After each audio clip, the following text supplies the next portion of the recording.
Mary Queen of Scots lost her life inside of Fotheringhay Castle, and she was executed by an axeman who made a terrible mess of the job of taking the head of the rival to Queen Elizabeth I's throne.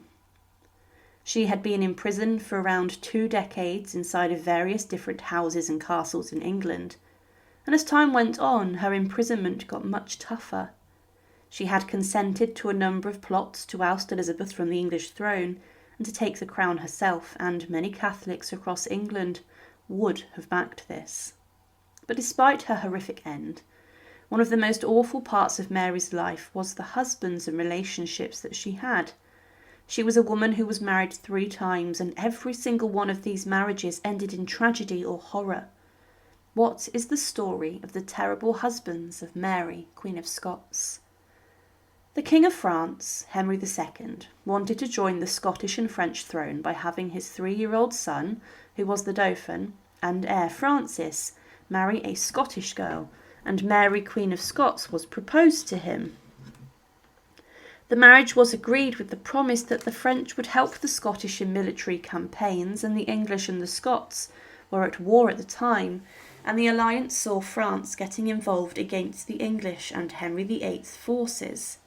The marriage treaty for Mary and Francis was agreed on the 7th of July 1548, and with this the 5-year-old Mary was sent to France, and she spent the following 13 years inside of the French court.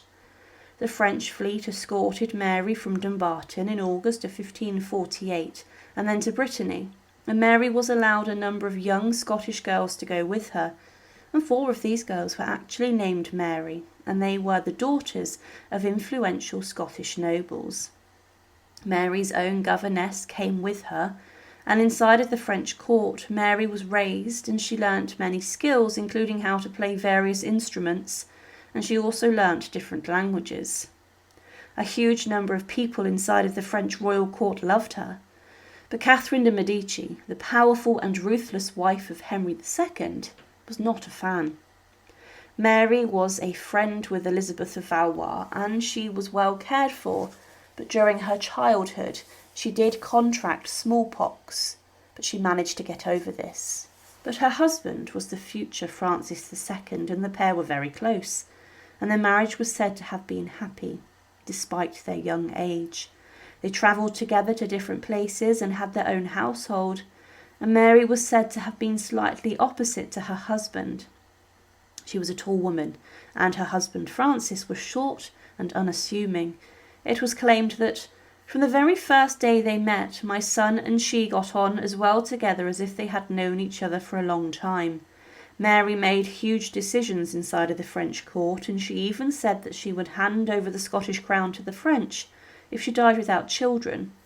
The pair married at Notre Dame, but in England, many Catholics believed that Mary Queen of Scots was actually the legitimate and true successor to the English throne, as she had a claim to the throne through her grandmother, Margaret Tudor. Henry II, the French king, even proclaimed that his son and daughter-in-law were the King and Queen of England. Francis was just 15 when his father died, and he became the king, and Mary with this became the Queen of France. In June of 1560, her mother died in Scotland, but months later her husband, who was very sickly, died. He passed away from what was believed to have been an ear infection, but with this Mary then went back to Scotland to reclaim her throne and to look after affairs in her own nation. But when Mary was back in Scotland, she was a wanted woman, and many sought to marry her as they wanted to become more powerful and ultimately to try and be king. She married her cousin Lord Darnley, Henry Stuart, and he was a weak and dangerous young man who was very vain, and he was also a grandchild of Margaret Tudor. It's not known if there was much of an attraction between the two, but Darnley was a tall and charming man to begin with, and he was a positive member of the Queen's court at the start. But once he married Mary, he was not too fussed with his wife, and he actually was more motivated for power, and he knew he could get through this in his marriage. When she was 22, Mary described her husband as the lustiest and best proportioned long man that she had ever seen, but her romance soon took a dark turn. 2 months after the wedding, Mary became pregnant, and she would later give birth to the future King James I of England and the King of Scotland. But her pregnancy had not been easy. When she was 6 months pregnant, she witnessed her husband's brutal side firsthand as he organised a group of Scottish nobles and rebels to break into Holyrood Palace.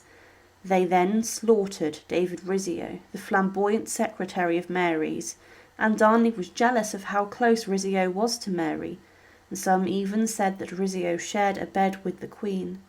Darnley and the nobles dragged Rizzio out from the supper room at Holyrood, and they then stabbed him brutally to death. They justified the killing of Rizzio, and it was said that he had too much influence over the Queen, but Mary watched her secretary be stabbed to pieces and die a horrific death.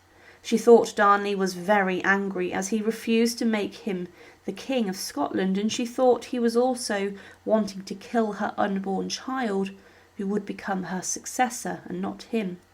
But following Rizzio's death, Mary Queen of Scots was virtually kept as a prisoner at Holyrood. In the final months of her pregnancy, she tried to escape from Holyrood and eventually tried to even escape with Darnley.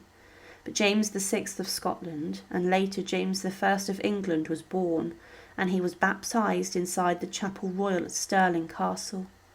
However, the nobles betrayed Darnley, as they had captured the Queen and their heir, and they wanted Darnley dead themselves. As he helped his wife escape, they felt this was a backstab. In the February of 1567, close to Darnley's house, at Kirkhoe Field, the body of Lord Darnley was found. The house had been blown up by gunpowder, and in the garden Darnley's body was found, but his body was said to have been strangled and not killed by the effects of gunpowder. There were a number of nobles who were implicated in the slaughter of Mary's second husband, and one of them was James Hepburn, the Earl of Bothwell. But after Darnley's death, Bothwell met Mary outside of Edinburgh, and he had with him 600 soldiers who were armed. He said he was to escort Mary to Dunbar Castle as she was in danger, and Mary, who was obviously very upset, was terrified and agreed to go with Bothwell. But Bothwell was a brute, and he was a man who then assaulted the Queen and even forced her into marriage under the threat of her life.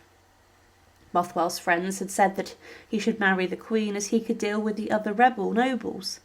But Mary was powerless, and she consented to marry Bothwell in an attempt to end hostility across Scotland. The couple married in the May of 1567 at Holyrood, and Mary wrote to foreign ambassadors and royals saying it was the correct course of action. But many were concerned that Bothwell would become too powerful, and because of this they waged war against him. A month after the marriage, the rebels and their forces met the royalist army at Carberry Hill, 8 miles south of Edinburgh. They ordered that Mary should leave her husband, but she did not want to do this.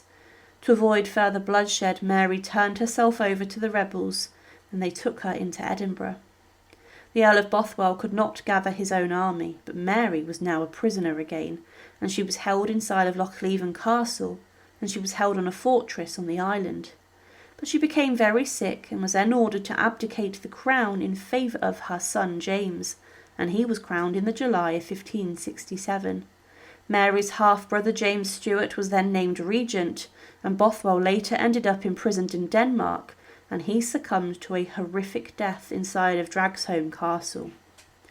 Mary Queen of Scots later fled to England for her safety, and she was then held under arrest by English Queen Elizabeth I for around 2 decades.